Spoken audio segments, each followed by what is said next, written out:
In news now from the neighborhood, the interim government of Bangladesh, led by Professor Muhammad Yunus, has lifted the ban on the country's main Islamic party, the Bangladesh Jamaat-e-Islami, and its student wing, Islami Chhatra Shibir. The announcement came in a notification from the Interior Ministry of the government, which was preceded by a press conference by the Emir of the Jamaat-e-Islami, Dr. Shafiqur Rahman, who praised the freedom fighters who freed Bangladesh from the rule by Pakistan in 1971. Former Prime Minister Sheikh Hasina's Awam League government had actually imposed a ban on them on the 1st of August under the country's anti-terrorism law, alleging that they stoked deadly violence during the student-led protests, which eventually resulted in the fall of the Hasina regime. The interim government of Bangladesh, led by Muhammad Yunus, has lifted the ban on Jamaat-e-Islami. The Ministry of Home Affairs repealed the ban, paving the way for the party to resume its activities, though it still needs to register with the Election Commission to contest in polls. আইন অনুযায়ী 19 নম্বর ধারার requirement মোতাবেক এই review panel গঠন করা হয়। এই review প্যানেলে বিষয়টি পুঙ্খানুপুঙ্খভাবে আলোচনা হয় এবং তারাও অতীতের এই অভিযোগের সমর্থনে কোনো তথ্য প্রমাণ খুঁজে পাননি। এরই প্রেক্ষিতে এই বিষয়টি মাননীয় স্বরাষ্ট্র উপদেষ্টার কাছে উপস্থাপন করা হয়। ওনার সই স্বাক্ষরের পরে মাননীয় প্রধান উপদেষ্টা, তার সই স্বাক্ষরের পরে মাননীয় আইন উপদেষ্টার সকল প্রক্রিয়া সম্পন্ন হয়ে এই বিষয়টি সিদ্ধান্ত গৃহীত হয় যে অতীতে যে প্রজ্ঞাপনটি জারি করা হয়েছিল এই প্রজ্ঞাপনটিকে বাতিল ঘোষণা করা হয়।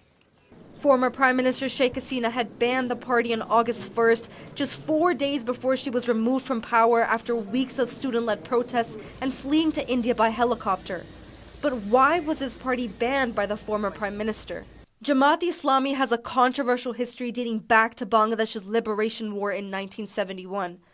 The organization's member formed auxiliary forces like Razakars, Al-Badr, Al-Shams, and the Peace Committee, which were implicated in atrocities against Bengali freedom fighters and members of the Hindu community. Jamaat-e-Islami's influence is not confined to Bangladesh. In Pakistan, it remains a major political force despite its involvement in militant activities.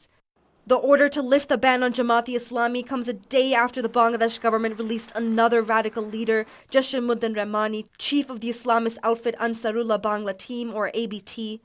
Rahmani is convicted for abetting the murder of blogger, activist, and a vocal supporter of the terror outfit Al-Qaeda and its offshoot Al-Qaeda in the Indian subcontinent. Suspected members of this outfit have been arrested by Indian security agencies in the northeast region. Unrest in Bangladesh continues even 3 weeks after Sheikh Hasina left from power.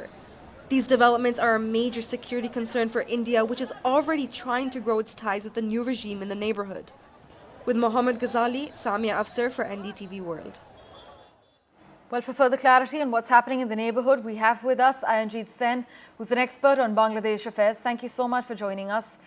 Well, the lifting of the ban essentially means the organization can now participate in the political process of Bangladesh and also participate in the political dialogue for holding the next general election in the country, right? Yes, the lifting of the ban marks a pivotal moment in Bangladesh's political environment, in a way potentially reshaping the alliances and the voter dynamics ahead of future elections whenever it takes place, because the current interim government tenure is not sure, and it may go up to a few years or a year. It all depends on Muhammad Yunus, who's heading it. So as and when this happens, when they go for the elections, at that point of time, I think Jamaat-e-Islami would definitely play a pivotal role out there. And this, in a way, they can now initiate themselves to engage in a political dialogue. And also because the Bangladesh Nationalist Party, or the BNP, earlier was there with them, and till now they still have a friendly relation between the two. So from that perspective, they are coming back to politics. But the most important part here is that the head of Jamaat-e-Islami, Professor Dr. Shafiqur Rahman, he said that Jamaat supports close ties between India and Bangladesh, which is a complete volte-face compared to what they used to always say earlier. And at the same time, it also has advocated for balanced relations with the other global players like US and China, also with Pakistan. But it's mainly from that perspective that, also from a religious side as well.